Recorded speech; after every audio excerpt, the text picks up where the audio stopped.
Varicose veins కి సరైన చికిత్స కోసం సంప్రదించండి ఎవిస్ హాస్పిటల్. నమస్తే కళ్యాణ్ గారు. నమస్తే జయ గారు. కళ్యాణ్ గారు, రామకృష్ణ అని మనకు ఒక పెద్ద ఆయన మెయిల్ చేశారండి. ఆయన వయసును కూడా మెన్షన్ చేశారు కాబట్టి నేను పెద్ద ఆయన అని చెప్తున్నాను.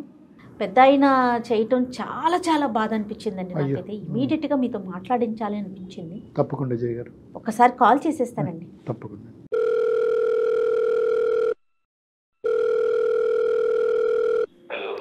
హలో, నమస్తే అండి. నేను జయానండి, అందమైన జీవితం ప్రోగ్రామ్ నుంచి కాల్ చేస్తున్నాను. సుమన్ టీవీ నుంచి కదమ్మా? అవునండి, అవునవును. చెప్పండి అమ్మా. మీరేదో కంగారులో ఉన్నట్లున్నారు, లేకుంటే బాధగా ఉన్నారు. మీ వాయిస్ అయితే నాకు అట్లా అనిపిస్తా ఉంది. మాట్లాడొచ్చండి. అయ్యో అయ్యో, బాధపడకండి బాధపడకండి.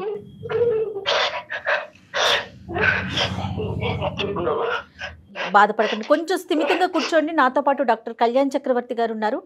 ఒక్కసారి మాట్లాడండి అండి, ఒక్క నిమిషం. రామకృష్ణ గారు నమస్తే అండి. నమస్తే సార్. నమస్తే రామకృష్ణ గారు. ఏంటండి మీరు చాలా బాధలో ఉన్నారు? ఆవిడ క్యాన్సర్ అండి. అయ్యో, 4వ స్టేజ్లో ఉంది సార్. 4th stage. అయ్యో. మా అబ్బాయి ఎంత పిలిచినా రావట్లేదండి. ఎక్కడున్నాడండి? అమెరికాలో ఉన్నాడు. అమెరికాలో ఉన్నాడు సార్. ప్రెసెంట్ ఇప్పుడు ముంబైలోనే ఉన్నాడు సార్. ముంబైలో ఉన్నాడు. అవును సార్. ఎందుకండి అంత కఠినంగా ఉన్నాడు అబ్బాయి? అంటే తల్లి 4వ స్టేజ్ క్యాన్సర్లో ఉన్నా కూడా చూడటానికి రాకపోయినంత తప్పు మీరేం చేశారు? ఏం లేదండి, వాడు చిన్న పురిట్లో ఉన్నప్పుడే వాళ్ళ అమ్మ చనిపోయింది సార్.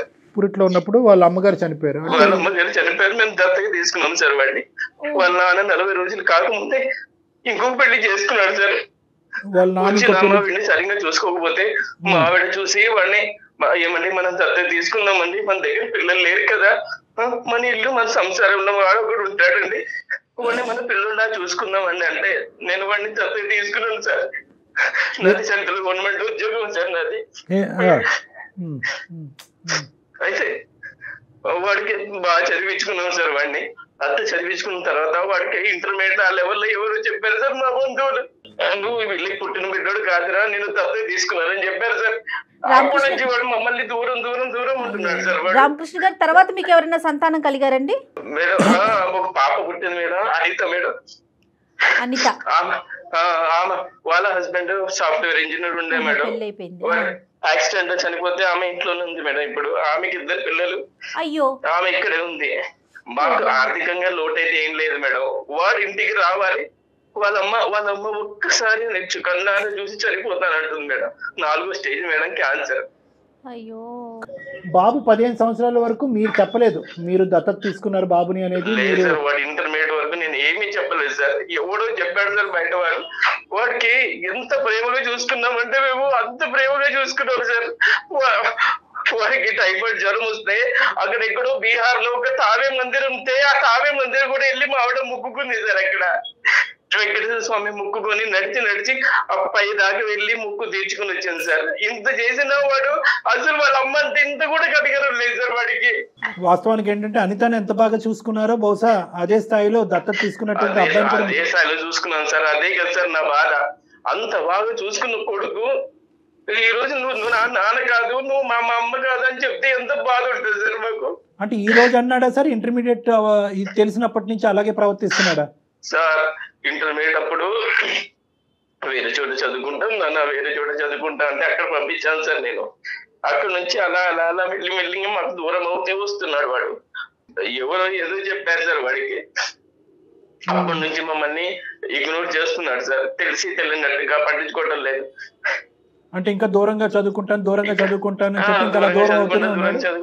వాడు ఇంకా మా దగ్గర ఉంటాడు కదా అని మా చెల్లెలు కూతురికి ఇచ్చి పెళ్లి చేయాలని నేను నిర్ణయించుకున్నాను సార్.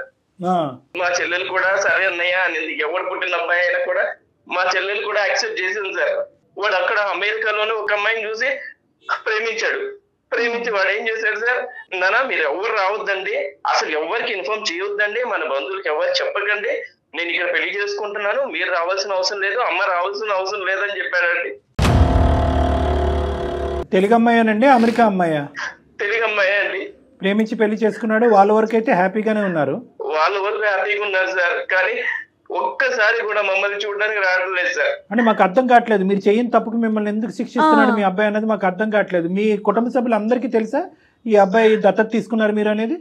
సార్ మా కుటుంబంలో అందరికీ తెలుసండి ఈ అబ్బాయి మీద దత్తత తీసుకున్నామని, కానీ ఎవ్వరు అబ్బాయికి చెప్పలేదు. కానీ ఇంటర్మీడియట్ చదివేటప్పుడు మాత్రం ఎవరో చెప్పారో అప్పటి నుంచి మీరు మా తల్లిదండ్రులు కాదు కదా అని వాడు దూరం దూరం దూరం దూరం అలాగే వెళ్ళిపోతున్నాడు సార్. ఎస్పెషల్లీ దత్తత తీసుకునేటటువంటి కేసులతో నాకు చాలా అనుభవం 30 సంవత్సరాలు బట్టి.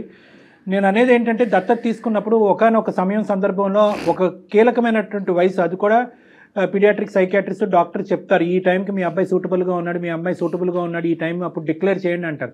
డిక్లేర్ చేయమంటారు? చేయాలి, డిక్లేర్ చేయాలి. ఒక ఎస్పెషల్లీ ఏంటంటే కుటుంబ సభ్యులు అందరికీ తెలిసి ఉన్నప్పుడు, ఎందుకంటే లేదంటే ఇది చాలా ఎడ్జ్ మీద ఉంటుందమ్మా ఇష్యూ. ఏదన్నా కుటుంబ సభ్యుల మధ్యన ఈ కుటుంబానికి మధ్యన ఏమన్నా చిన్న తగాదా వచ్చిందంటే ఆ అబ్బాయికి చెప్పకూడనటువంటి విధంగా చెప్తే ఈ విధంగా మనుషులు మారిపోతూ ఉంటారు. మీరు ఎప్పుడు చెప్దాం అనుకున్నారు రామకృష్ణ గారు? నేను అసలు నా మనసులో వాడు వేరే అబ్బాయి అన్నది నాకు లేదు సార్, మా సొంత అబ్బాయి లాగే చూసుకున్నాను సార్. మీకు లేదు, కానీ వేరే వాళ్ళ ద్వారా ఇటువంటి పిల్లలు తెలుసుకుంటే కనుక వాళ్ళు ఎలా రియాక్ట్ అవుతారో అనేది కూడా మనం ఆలోచించాలి. అంటే మీరు ఎంత బాగా చూసుకున్నా కూడా నా తల్లిదండ్రులు వీళ్ళు కాదా, నన్ను పెంచి పెద్ద చేసినటువంటి తల్లిదండ్రులు వీళ్ళు కాదా అనేటటువంటి మనస్తాపం, బాధ ఏదైతే ఉంటుందో అది ఈరోజు మీకు నాకు ఎవరికి కూడా ఊహించుకున్నంత ఎత్తులో ఉంటుంది ఆ బాధ. అనితతో మాట్లాడతాడా మీ కూతురుతో? అమ్మాయితో కూడా ఏమైనా సంబంధం లేదా? లేదండి, అనిత మా దగ్గరే ఉంటుందండి. వాళ్ళ హస్బెండ్ యాక్సిడెంట్ లో పోయిన దగ్గర నుంచి అమ్మాయి మా దగ్గరే ఉంటుంది. అసలు సొంత అన్నలాగే ప్రేమిస్తుంది. అసలు మేము ఎప్పుడు ఇద్దరు పిల్లల్లో తేడా ఎప్పుడు చూపెట్టలేదు సార్. కానీ అతను అమెరికాకి వెళ్ళడానికి సపోర్ట్ అంతా మొత్తం చదివించటం, పెంచటం, పంపించటం మొత్తం మీరే చూసుంటారు కదండి? అన్ని మేమే చూసాం మేడం, నేను మా ఆవిడ. మీ అబ్బాయి పేరేంటి రామకృష్ణ గారు? హర్షద్ సార్, మేము హర్ష అని పిలుస్తాం. ఇప్పుడు హర్ష మనసులో ఈ విధమైనటువంటి ఒక అభిప్రాయం ఉంది, మిమ్మల్ని చూడకూడదు, మీ కుటుంబాన్ని కాదనుకుంటున్నాడు, పెంచినటువంటి తల్లిదండ్రులను వద్దనుకుంటున్నాడు అనేది ఇప్పుడు మీ భార్య గారు 4వ స్టేజ్ క్యాన్సర్లో ఉన్న తర్వాత తెలిసిందా? అంతకు ముందు నుంచే మీకు ఒక హింట్ ఉందా? సార్ అంతకు ముందు నుంచే ఉంది సార్. మాతో ఉండడం వాడికి ఇష్టం లేదు. నా కూతురికి ఎంత విలువిస్తున్నానో నా కొడుకు కూడా నేను అంతే విలువిస్తున్నాను సార్. ఇద్దరికి సమానంగానే పంచుతాను సార్ నేను. ఇది డబ్బుకి ఆస్తికి సంబంధించింది అంటే కనుక ఈ లెక్క ఇక్కడ వరకు కూడా వచ్చి ఉండేది కాదండి. ఫస్ట్ ఆఫ్ ఆల్ మనం కనుక్కోవాల్సింది ఏంటంటే ఆ అబ్బాయి మనసులో ఎటువంటి భావం ఉందన్నది మనం కనుక్కోవాలి. అసలు మనతో మాట్లాడితే కనుక అది ఒక మెట్టు ఎక్కినట్టే. మనతో అసలు మాట్లాడతాడా లేదా అనేది ఫస్ట్ మనం చూడాలి. ఆ అబ్బాయి ప్రస్తుతం ఎక్కడున్నాడు రామకృష్ణ గారు? సార్ ముంబైలో ఉన్నాడు సార్, ఏదో పని మీద వచ్చాడు వాడు. మరి మీరు ఫోన్ కలిపితే ఎత్తుతాడా లేదంటే మేమే కలపాలా? సార్ నేను కలిపితే అసలు ఎత్తడం లేదు సార్, నా కూతురు ఫోన్ ఎత్తడం లేదు వాడు. మనమే కాల్ చేద్దాం. మీరు నెంబర్ ఫార్వర్డ్ చేశారంటే నేను ఒకసారి అతనికి కాల్ చేసి మాట్లాడతాను. సరే మేడం, నేను ఫార్వర్డ్ చేస్తున్నాను. రైట్ అండి, మీరు అట్లాగే హోల్డ్ లో ఉండండి. హలో హర్షిత్ గారండి? హలో నమస్తే అండి హర్షిత్ గారు. నా పేరు జయ అండి. నేను సుమన్ టీవీ అందమైన జీవితం ప్రోగ్రామ్ నుంచి మాట్లాడుతున్నాను. నాతో పాటు డాక్టర్ కళ్యాణ్ చక్రవర్తి గారు ఉన్నారు. ఒక 5 minutes మీతో మాట్లాడొచ్చా? అంటే ఒక చిన్న ఇష్యూ ఒకటి ఉండింది, దాని గురించి మాట్లాడదామని. సారీ అండి, మీ పర్మిషన్ లేకుండా మీకు కాల్ చేశాము. అందమైన జీవితం అని ప్రోగ్రామ్ని మనం కండక్ట్ చేస్తూ ఉంటాము. ఎవరైతే సమస్యతో ఉన్నారో వాళ్ళకి డాక్టర్ కళ్యాణ్ చక్రవర్తి గారు వాళ్ళ సమస్యకు ఒక పరిష్కార దిశగా మేము తీసుకెళ్తామండి. మా దాకా ఒక సమస్య వచ్చింది మీ ఫ్యామిలీకి సంబంధించి. మీరెవరండి మా ఫ్యామిలీ గురించి డిస్కస్ చేయడానికి? Harshit hi Harshit, good afternoon. నా పేరు doctor Kalyan Chakravarthi, consultant psychiatrist and relationship counsellor with 30 year experience నాకు. ఈ ప్లాట్ఫామ్ అనేటటువంటిది ఏంటంటే not to trouble you or struggle you, మిమ్మల్ని ఇబ్బంది పెట్టి బాధ పెట్టి కాదు. నేను ఎవరో తెలిస్తేనే కదా మీరు నాతో మాట్లాడటానికి ఒక అవకాశం ఉంటుంది. ఒక పెద్ద ఆయన పడేటటువంటి బాధ మీ వరకు తీసుకొస్తే మీరు ఏమన్నా దానికి ఒక సలహా సూచన ఇస్తారేమో అనే ఉద్దేశంతో ఒక మానవతా దృక్పథంతో చేసేటటువంటి ప్రయత్నం. మా ఫ్యామిలీ గురించి మేము మాట్లాడుకుంటాం కదా, మీరు ఎందుకు మాట్లాడుతున్నారు? మాట్లాడుకోవట్లేదు అనేది మీ నాన్నగారు చెప్పేటటువంటి మాట అండి. రామకృష్ణ గారు చాలా బాధాకరంలో చాలా భయంకరమైనటువంటి వేదంతో ఈరోజు మీ నాన్నగారు మాకు ఫోన్ చేసి మీ తల్లి గారు ఎవరైతే ఉన్నారో ఆవిడ 4వ స్టేజ్ క్యాన్సర్లో చావు బ్రతుకుల మీద కొట్టుమిట్లాడుతున్నారు. ఆవిడ ఆఖరి కోరికగా మీ మొహం చూడాలి, మీతో మాట్లాడాలి అనేటటువంటి ఆలోచనతో పరితపించిపోతున్నారు. మీరు ఫోన్లు ఎత్తక, మీరు మెసేజ్లకు రెస్పాండ్ అవ్వక మా వరకు వచ్చారు రామకృష్ణ గారు, మీ తండ్రి గారు.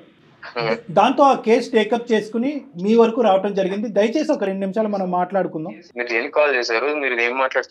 కాదు, రామకృష్ణ గారి యొక్క బాధని మేము అర్థం చేసుకుని మీ వరకు వచ్చాం. మీరు ఏమన్నా మాట్లాడదలుచుకున్నారా మాతో? లేదండి, నేనేం మాట్లాడదలుచుకోవట్లేదు.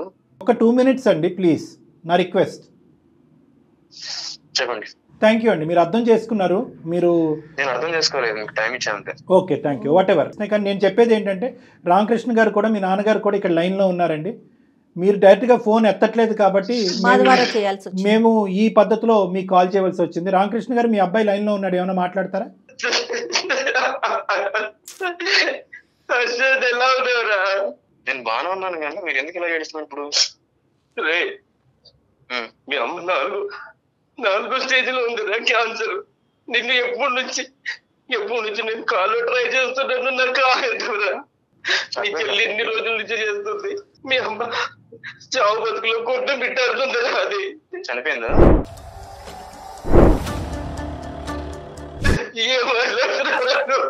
ఒక్కసారి వచ్చి చూడరా, ఒక్కసారి వచ్చి చూడరా. అమెరికా వెళ్ళిన దగ్గర నుంచి నువ్వు ఎందుకు అలా తయారయ్యావు?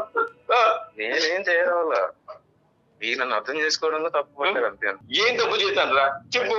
ఎందుకు ఇవన్నీ ఈ సోలంతా నాకు ఎందుకు చెప్తున్నా ఇప్పుడు? అదే ఒక్కసారి వచ్చి మీ అమ్మని చూసేళ్ళురా, మీ అమ్మ పరిస్థితి ఎలా ఉందో చూసేళ్ళురా. లేదు, ఇప్పుడు మీరు నాకు ఇంత ఫోన్ చేసి కాల్ మాట్లాడి మాత్రం అన్ని జరిగిపోవు, ఓకేనా? ఒక్కసారి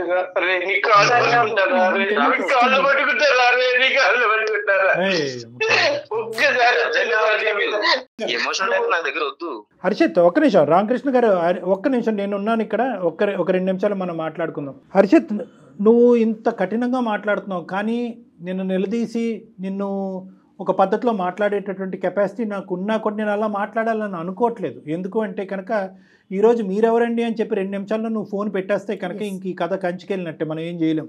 ఇంట్లో ఉన్నటువంటి మీ తల్లి యొక్క దిక్కులేనటువంటి పరిస్థితిని చూస్తూ నేను నీతో ఇప్పటికీ కూడా మర్యాదగా నిదానంగానే మాట్లాడాలని అనుకుంటున్నాను. అది నా సంస్కారం అనుకుంటాను, నా అనుభవం అనుకుంటున్నాను. రెండే మాట్లాడి పెద్ద ఆయన చేయటానికి 2 కారణాలు ఉన్నాయి. ఒకటి, నాయన చావు బతుకుల్లో ఉండేటటువంటి నీ తల్లిని చూడటానికి ఒకసారి రారా బాబు అని ఒక రిక్వెస్ట్. తల్లి కాదు, 1 నిమిషం అన్న. ఈ డిబేట్ లోకి వెళ్తే మనం ఎంతసేపన్నా మాట్లాడుకోవచ్చు. ఎవరిని తల్లి అంటారు? ఎవరు తల్లి అంటే ఎవరు? అంటే నిన్ను కనీ పెంచి పెద్ద చేసి ఈ స్థాయి వరకు తీసుకొచ్చినటువంటి వ్యక్తిని తల్లి అంటాం తప్ప. అంటే ఓన్లీ కనకపోతే తల్లి కారా అండి? పెంచి పెద్ద చేయలేదు, ఆవిడ తల్లి కాదా మీకు? నా దృష్టిలో ఎప్పుడైనా గానీ నన్ను కన్న వాళ్ళే నా తల్లిదండ్రులు, పెంచిన వాళ్ళు కాదు. సరే, ఎందుకంటే ఇది పెట్టుకుని నేను బయట సమాజంలో నేను తిరగలేను. మీరు ఆ ట్యాగ్ గురించి బాధపడుతున్నారా? అంటే నన్ను ఆ ట్యాగ్ గురించి నేను వాళ్ళ దూరం పెట్టింది కూడా దాని గురించి. నాకు అవసరం లేదండి అలాంటి రిలేషన్స్, నాకు అవసరం లేదు అలాంటి ఎమోషన్స్ నాకు వద్దు. అంటే ఎందుకు పేరు సంపాదించుకున్నాను, ఎందుకు అని చెప్పేసి నన్ను ఎవరు నోటీస్ చేయొద్దు. మీకు అనిపించేటటువంటి ఒక అంశం అంటే, నాకు ఏ తల్లి అయితే నన్ను కన్నదో ఆ తల్లి నన్ను పెంచి పెద్ద చేస్తే కనుక అది మీకు నచ్చుతుంది. ఏ తల్లి అయితే కనుక కనదో, ఏ తల్లి అయితే కనుక మమకారంగా మిమ్మల్ని పంచుతుందో ఆ తల్లి చేయనటువంటి పాపానికి ఈరోజు శిక్ష అనిపించాలా? అలా మీరు అనుకుంటే నేను ఏం చేయలేనండి. నాకు ఇక్కడ కావాల్సిందంటే ఏంటి, నాకు సమాజంలో కొంచెం ఒక పేరు కావాలి. సో వీళ్ళ వల్ల నా పేరు అనేది స్పాయిల్ అయ్యేలా ఉంది. రీజన్ ఏంటో, ఎట్లా ఏ విధంగా అవుతుందో మరి మీ కాన్సెప్ట్ ఏంటో మాకు అర్థం కావట్లేదండి హర్ష గారు. నేను వాళ్ళ పేరెంట్స్ యాక్సెప్ట్ చేయనండి. మీ అభిప్రాయం, సమాజానికి ఉండదు అలాంటి అభిప్రాయాలు. అంటే అటువంటి అనుభవం మీకు ఏమన్నా ఉంటే చెప్పండి. అంటే ఎవరన్నా మిమ్మల్ని చిన్న చూపు చేశారా? దత్తత తీసుకున్నారా? నువ్వు ఆవిడకు పుట్టినటువంటి బిడ్డో కాదు అని ఎవరన్నా మిమ్మల్ని చిన్న చూపు చేశారా? చాలా సందర్భాలు నేను ఫేస్ చేశాను కాబట్టి అంత పెంచిన వాళ్ళు కూడా కాదని ఎందుకు వచ్చేసాను. నేను ఎంత బాగా హర్ట్ అయి ఉంటాను వాటి గురించి. నేను అలాంటి ఫేస్ చేశాను చాలా. సో దానివల్ల నేను వాళ్ళకి దూరం పెట్టేశాను అంతే. But where is this originating from అనేది ఒక్కసారి ఒక సైకాట్రిస్ట్ గా అనలైజ్ చేసుకుంటున్నాను. ఎక్కడి నుంచి ఇది పుట్టుకొచ్చింది? ఎందుకంటే మీరు ఇంత కఠినంగా ఆవిడ ఉందా, చనిపోయిందా, మీరు ఎందుకు ఇలాంటి సీరియల్ నాటకం ఆడుతున్నారు, ఇలాంటి మాటలు అన్నా కూడా నేను మధ్యలో దూరం నా కోపాన్ని వ్యక్తపరచలేదు. ఎందుకంటే కనుక ఏదంటే 15 to 17 years వయసులో ఇంటర్మీడియట్ టైంలో ఎవరో మీకు వీళ్ళు కాదురా నీ తల్లిదండ్రులు వాళ్ళు అని చెప్పినప్పుడు మీ మనసు ఎంత గాయపడిందో అనేది నాకు అర్థమైంది. రెండోది ఏంటంటే కనుక, ఒకటికి చాలా సందర్భాల్లో నువ్వు దత్తపుత్రుడు అనేటటువంటి మాట అనటం వల్ల మీ మనసు గాయపడి ఉంటుంది అనేది కూడా నాకు అర్థమైంది. కానీ నేను ఇంకొక యాంగిల్లోంచి వస్తున్నాను. అదేంటి అంటే కనుక, ఏ తల్లి అయితే కనుక చనిపోకుండా మీరు అనాథ కాకుండా ఉండేటటువంటి పరిస్థితి ఆ తల్లి పెంచుంటే కనుక ఆ పేదరికంలో ఈరోజు మీరు అమెరికా వెళ్ళి ఉండేవారా? ఈ స్థాయిలో మీరు ఉండేవారు? ఈ సంపాదన మీకు ఉండేదా? ఇది నెంబర్ 1. నెంబర్ 2 ఏంటంటే, తల్లి చనిపోయినటువంటి మీ కన్న తల్లి, ఈ జ్ఞాపకాలన్నీ మీకు గుర్తు చేస్తూ మిమ్మల్ని బాధపడుతున్నాను, ఏమనుకోవద్దు. మీ కన్న తల్లి చనిపోయినటువంటి 10 రోజులకో 15 రోజులకో ఆ మహానుభావుడు ఇంకో పెళ్లి చేసుకున్నాడు అనేటటువంటి ఆలోచన ఉన్నటువంటి కుటుంబంలో మీరు పెరిగి పెద్ద అయి ఉంటే కనుక సంతోషించి ఉండేవారా? అంటే మీ వాదనకి నేను ఏకీభవిస్తున్నాను. అంటే నా కన్న తల్లిదండ్రులు వేరే వాళ్ళు కాదు. మేమేమంటున్నా అంటే కన్నటువంటి వాళ్ళు ఎవరైనా కూడా పెంచినటువంటి వాళ్ళు మీకు ఆ సంతోషాన్ని సుఖాన్ని ఇచ్చేటటువంటి వాళ్ళు తల్లిదండ్రులు కాదు, దేవుళ్ళు అని అంటారు. ఒక అనాథగా ఉన్న ఒక బిడ్డను తీసుకొచ్చి పెంచి పెద్ద చేసి అమెరికా లాంటి కంట్రీకి పంపించడం వాళ్ళు చేసిన తప్ప అంటే అర్థం కావట్లేదు. అతను కాన్సెప్ట్ ఏంటంటే వాళ్ళని తప్పుగా చూపెట్టట్లేదు, కానీ ఇతనికి పడినటువంటి ఆ బీజం ఏదైతే చిన్నప్పటి నుంచి నలుగురు 4 విధాలుగా మాట్లాడుకుని నుంచి ఇతన్ని హేళన చేసి వెక్కిరించేటటువంటి ప్రయత్నం చేశారో ఆ ట్యాగ్ లైన్కి కారణమైనటువంటి వాళ్ళు వీళ్ళే నన్ను పెంచినటువంటి దత్తత చేసినటువంటి ఈ తల్లిదండ్రులు లేకపోతే నాకు ఆ ట్యాగ్ ఉండదు కదా అని చెప్పి. కరెక్టే. ఆ తల్లిదండ్రులు లేకపోతే ఈ రోజు మీరు ఎక్కడున్నారు? నన్ను మీరు ఎందుకు పెంచారు, నన్ను పెంచకుండా ఉంటే బాను, నా గాలికి నన్ను వదిలేసేటటువంటి మాట ఈ రోజు మీరు సుఖంగా సంతోషంగా అమెరికాలో దర్జాగా బతుకుతూ ఉన్నప్పుడు అడిగేటటువంటి మాట కాదండి. ఒకప్పుడు వాళ్ళు పెంచకపోతే కనుక మీరు ఎక్కడో ఏదో చేసుకుంటూ బతుకుండేవారు, అప్పుడు కూడా ఈ మాట అన్ని ఉండేవారా?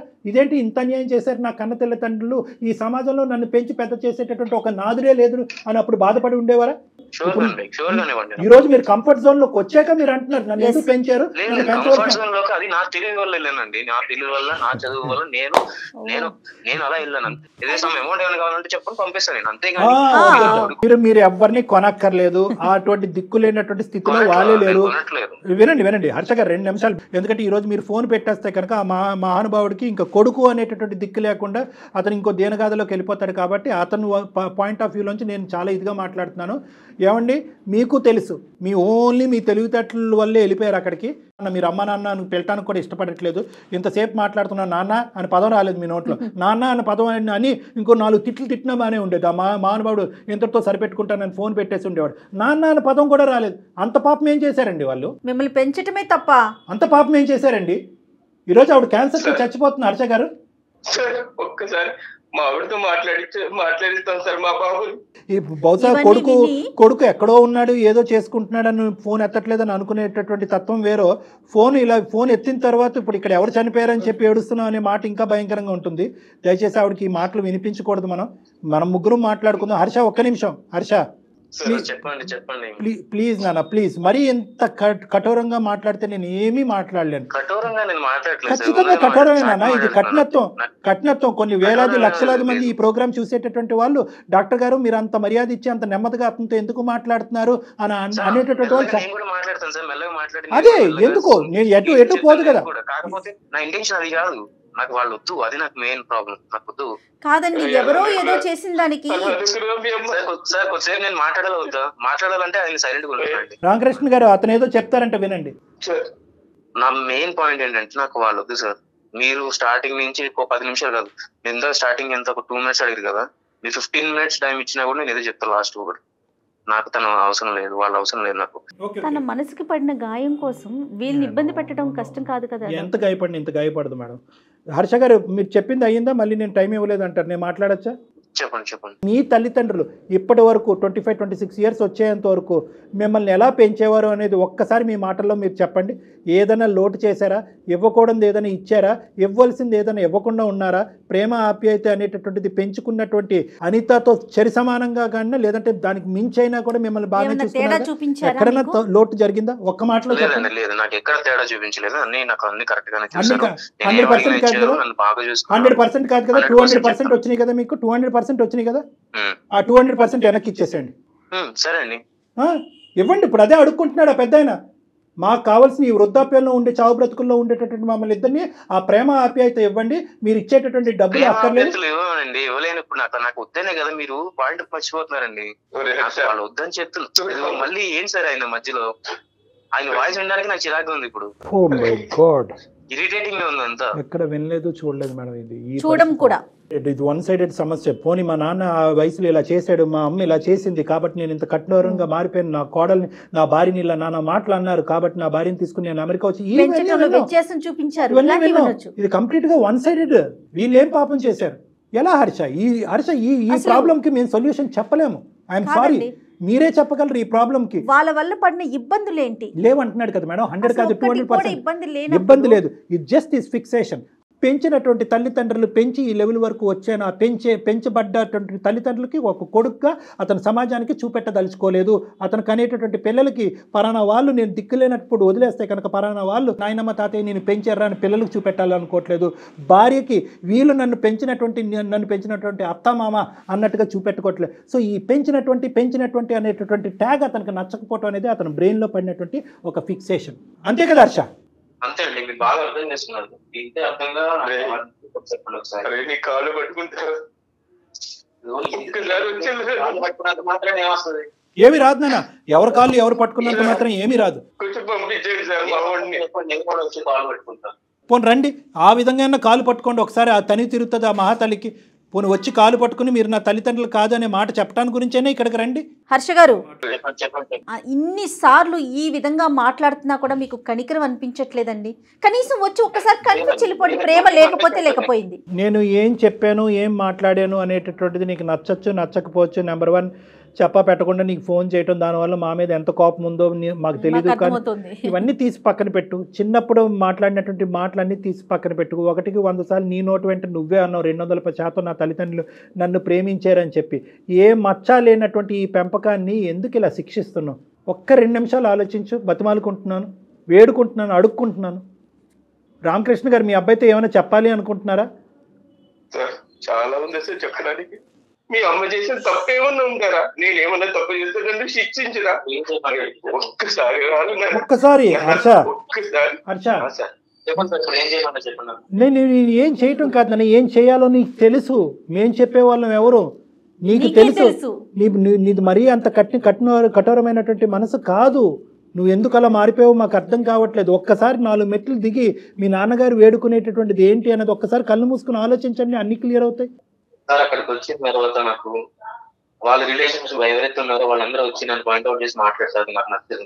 ఇంకొకటి ఏంటంటే చిల్లి భర్త లేడు, చిల్లి పిల్లలు ఇలా అని చెప్పేసి రిలేషన్స్ ఈ ఎమోషన్స్ అన్ని తీసుకొచ్చి నన్ను ఎత్తులు పెట్టద్దు అని చెప్పండి సార్.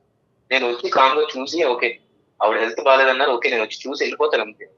ఇది కూడా నేను రాకూడదనే డిసైడ్ అయింది. కాకపోతే వీళ్ళు నా ఫ్యామిలీ అని మీరు అంటున్నారు.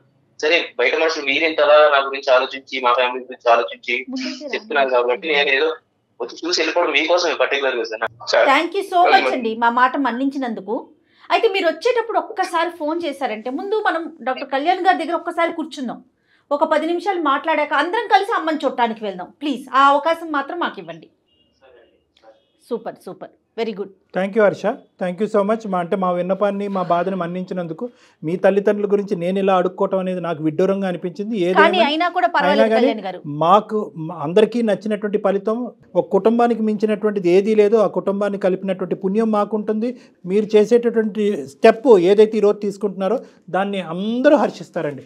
Everybody is going to be happy about this. చాలా థ్యాంక్ యూ అండి, చాలా థ్యాంక్ యూ అండి. అతను వస్తాడు, అంత మంచిగా జరగబోతుంది.